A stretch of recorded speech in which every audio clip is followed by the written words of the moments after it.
Grande pauvreté, prostitution, chômage, dette, l'Union européenne s'esclaffe, la Grèce pleure. Alors que les officiels européens se félicitent que la Grèce soit sortie soi-disant de la tutelle de ses créanciers, les Grecs souffrent affreusement. Les prêts octroyés pour éviter la faillite l'ont été au prix de réformes d'une violence sociale inouïe. Économistes et essayistes contactés par Spoutnik s'accordent à dire que le pays exsangue, ça veut dire qu'il est extrêmement épuisé, psychologiquement et physiquement, comme après une grande guerre mondiale, comme la France après la Deuxième Guerre mondiale. La Grèce est très loin d'être sauvée. Et oui, parce que malgré les murs médiatiques, c'est comme s'il y avait des fils barbelés tout autour de la Grèce, et tout ce qui transpire, ce n'est que ce qui passe dans les médias. Donc on n'est pas vraiment au courant, mais heureusement, des gens témoignent pour que l'on sache ce qui se passe vraiment. Parce que la Grèce est un laboratoire, comme tous les pays du monde, un laboratoire des élites satanistes, à ciel ouvert. Donc nous allons maintenant voir ce qu'il en est. Augmentation des impôts, baisse des salaires. Cet engouement contraste fortement avec la situation dans le pays.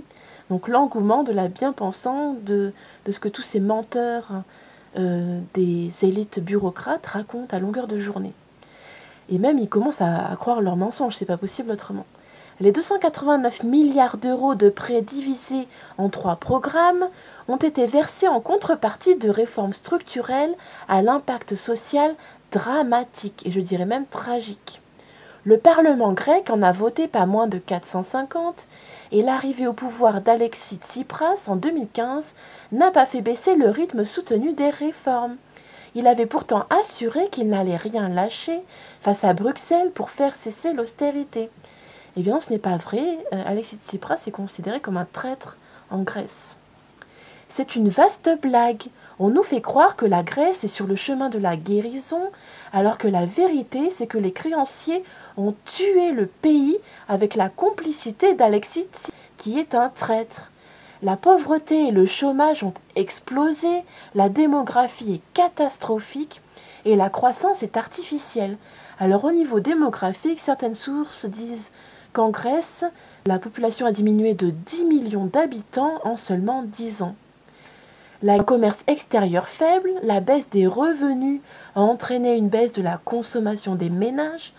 Alors baisse des revenus dans la presse, ça veut dire que les revenus sont divisés par 10, par exemple, et que tout le monde est aux minima sociaux, c'est-à-dire tout le monde n'a que 600 € par mois pour subsister. Reste le tourisme et les investissements. Eh bien ça, c'est comme dans un pays extrêmement pauvre, comme dans un pays du tiers-monde, il n'y a plus que le tourisme sexuel, le tourisme des élites et les investissements, c'est-à-dire la pègre. Mais encore une fois, ces investissements sont générés avec de la dette. Tout ceci est intenable. D'ailleurs, la dette du pays est toujours équivalente à 180% du PIB. Alors là, à ce niveau-là, tous les pays d'Europe occidentale sont à plus de 140% de dette du produit intérieur brut. Donc, tous sont égaux à ce niveau-là, il n'y a pas de problème. A confié à Spoutnik France Olivier Delamarche, dirigeant de Triskelion Wealth Management et membre du think tank des Éconoclastes. La situation en Grèce n'a rien d'idyllique, bien au contraire. Si le pays a renoué avec la croissance avec une hausse du PIB de 1,4% en 2017 et dégage un excédent budgétaire hors service de la dette, le tableau économique reste très sombre.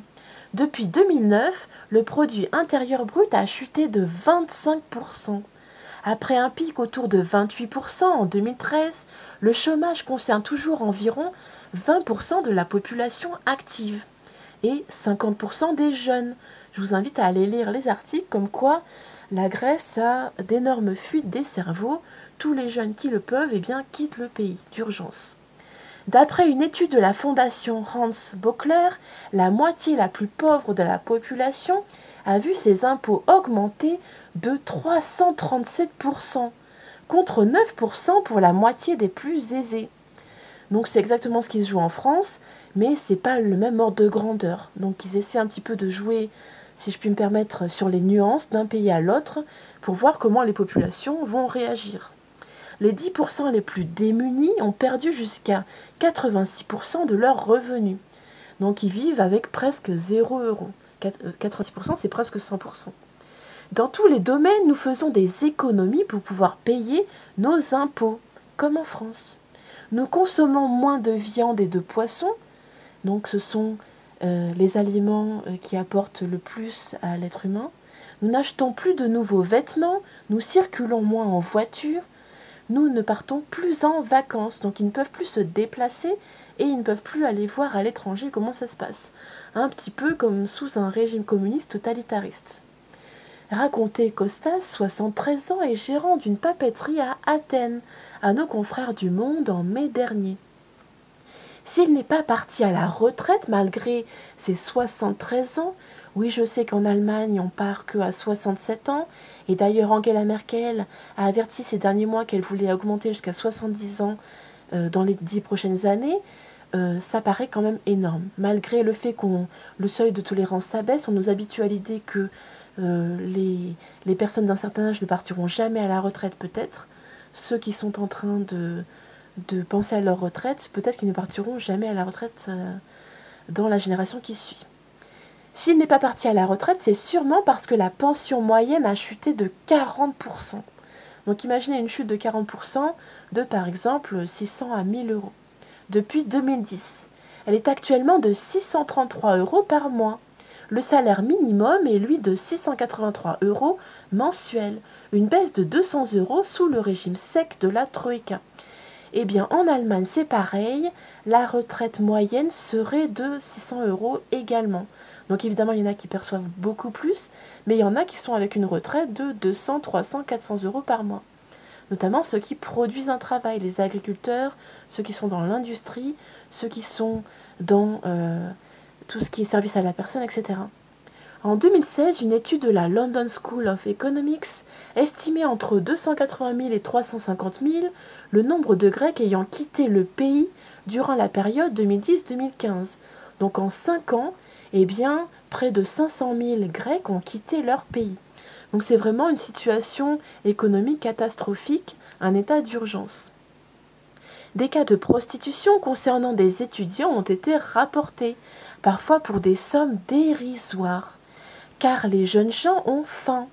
Donc ils vont se prostituer juste pour acheter à manger. Donc vraiment pour le minimum vital, ils vont se prostituer. Le taux de chômage des jeunes de moins de 25 ans approche toujours les 50%. Donc ce sont des chiffres officiels. Quand on a des chiffres officiels, il faut toujours plus ou moins ajouter une tranche de pourcentage, voire multiplier des fois les chiffres par 10.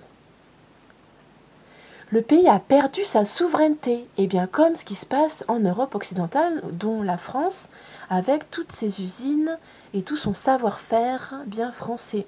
Des privatisations de services publics ont lieu en masse via un fonds qui s'est fait un peu sur le modèle de ce qu'on avait pu voir en Allemagne de l'Est après la chute du mur de Berlin, a expliqué à Sputnik France Coralie Delhomme, essayiste et spécialiste de l'Union européenne.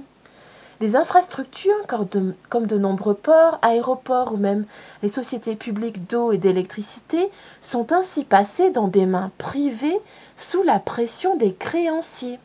Donc c'est exactement le même schéma que nous décrivent les dissidents français concernant tout ce qui se passe en France actuellement. Les activités régaliennes de l'État ont eu à pâtir de sévères coupes budgétaires. Beaucoup d'observateurs ont pointé la responsabilité du gouvernement dans le terrible bilan des incendies qui ont frappé le pays en juillet dernier et qui ont coûté la vie à plus de 90 personnes. D'ailleurs, c'était des incendies, j'en ai parlé dans mes vidéos, des incendies très très répandus, comme par hasard. Il n'y a pas eu déjà de prévention, parce que c'était des zones boisées où il y avait pas mal de sécheresse, et il n'y a pas eu beaucoup d'action. Il n'y a pas eu beaucoup de canadair, presque pas, c'était vraiment du travail à la main. Les statistiques de l'Association internationale des services de secours et d'incendie sont sans appel. Le nombre de pompiers grecs est passé de 18 000 en 2008 à 15 000 en 2015. Leur budget a subi une saignée d'envergure, passant de 452 millions d'euros en 2009 à 354 millions d'euros 10 ans plus tard. Donc c'est comme en France, que des coupes budgétaires pour tous les secteurs d'activité les plus indispensables. Là, on parle quand même des services de secours. Et la Grèce doit toujours composer avec une dette qui représente 180% de son produit intérieur brut. Un chiffre que même le FMI, le Fonds monétaire international, juge intenable à terme. C'est également l'avis de Coralie Delhomme. La Grèce est toujours surendettée, comme tous les pays d'Europe occidentale. Sa dette est insoutenable, le FMI l'a d'ailleurs affirmé dans plusieurs rapports. C'est pour cela qu'il se désengage de l'aide à la Grèce. Donc on a mis la Grèce dans la mouise et toutes les structures qui pourraient la remettre debout se désengagent de leurs responsabilités. Ces dirigeants sont pertinemment au courant qu'Athènes ne remboursera jamais. L'excédent budgétaire hors intérêt de la dette que le pays va dégager va principalement partir dans le service de la dette. Leurs perspectives afin de relancer l'économie sont quasi nulles. Ils n'ont qu'une infime marge de manœuvre. Donc c'est vraiment pour saigner un pays à blanc. Il n'y a pas d'autre solution que ça. Et la possibilité de pouvoir se refinancer sur les marchés n'est pas forcément une bonne nouvelle à en croire l'essayiste. Ils vont se voir appliquer des taux d'intérêt relativement élevés au regard de leur situation économique, et il suffit que la conjoncture se tende dans un pays comme l'Italie pour qu'on assiste à une envolée des taux par effet de ricochet. De plus, jusqu'ici, les banques grecques bénéficient d'un passe-droit pour leur refinancement auprès de la Banque centrale européenne, la BCE. Depuis juin 2016, elles pouvaient apporter en garantie auprès de la BCE des titres de l'État grec, malgré une quantité trop basse pour les standards habituels de la BCE, une faveur qui prendra fin le 21 août 2018. Un panorama économique très inquiétant qui pourrait expliquer pourquoi les déclarations enthousiastes des dirigeants européens tranchent nettement avec les nombreux doutes exprimés par le Fonds monétaire international. En juin dernier, Christine Lagarde, patronne de l'organisation basée à New York, exprimait des réserves sur le caractère soutenable de la dette de la Grèce à long terme. Elle craint que les taux de croissance du pays ces prochaines décennies ne soient pas au rendez-vous. Alors, tenez-vous bien, on vient de lire une phrase qui semble anodine. Ça veut dire que sur au moins 30 ans, la Grèce va continuer à être endettée à fond et va continuer à saigner à blanc sa population. Donc c'est vraiment un génocide dissimulé. La frilosité du FMI l'a même conduit à ne pas participer au troisième plan d'aide, démarré en 2015 et qui portait sur 86 milliards d'euros d'aide supplémentaire. Comment, dans ces conditions, expliquer la position de l'Europe? Donc ça, c'est de la démagogie. La seule solution pour la Grèce est de sortir de l'euro et de faire défaut sur sa dette qui est détenue ultra majoritairement par des agents économiques étrangers, souligne Olivier Delamarche, qui nous explique plus loin. Vous pouvez être sûr que vous entendrez à nouveau parler de la crise grecque dans peu de temps, et même dans les prochaines décennies. C'est Christine Lagarde qui vient de le dire. Tant que le pays restera dans l'euro, il ne s'en sortira jamais. Donc ça a l'air d'être pareil pour tous les pays de l'Union européenne. Tant qu'ils seront enchaînés à la dictature de Bruxelles, ils ne s'en sortiront jamais, puisque à la tête de cette dictature, il y a des gens qui veulent juste faire de l'argent sur la tête des peuples. On mélange des choux et des carottes. Vous aurez d'autres plans d'aide, d'autres allongements des durées de remboursement. Tout ceci est une histoire sans fin. Quand on lui rétorque qu'en cas de défaut, les investisseurs ne feraient plus confiance à la Grèce, le gérant de fonds d'investissement est catégorique et il assure qu'il n'en sera rien. Je cite, « Après le défaut de l'Argentine en 2001, il y a 20 ans, les investisseurs faisaient la queue pour mettre leur argent dans le pays. Si la Grèce fait défaut, donc fait faillite, je serai le premier à investir.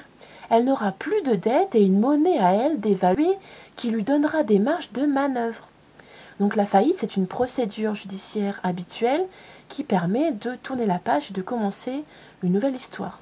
Le pays repartira et les gens qui miseront dessus bénéficieront d'un bon retour sur investissement, d'après l'économiste. Quand votre dette est détenue par des agents intérieurs, c'est compliqué. Dans le cas de la Grèce, c'est tout à fait possible. Après, on pourra dire que ce n'est pas correct de leur part, mais nous avons été tout sauf corrects vis-à-vis d'eux. À plus.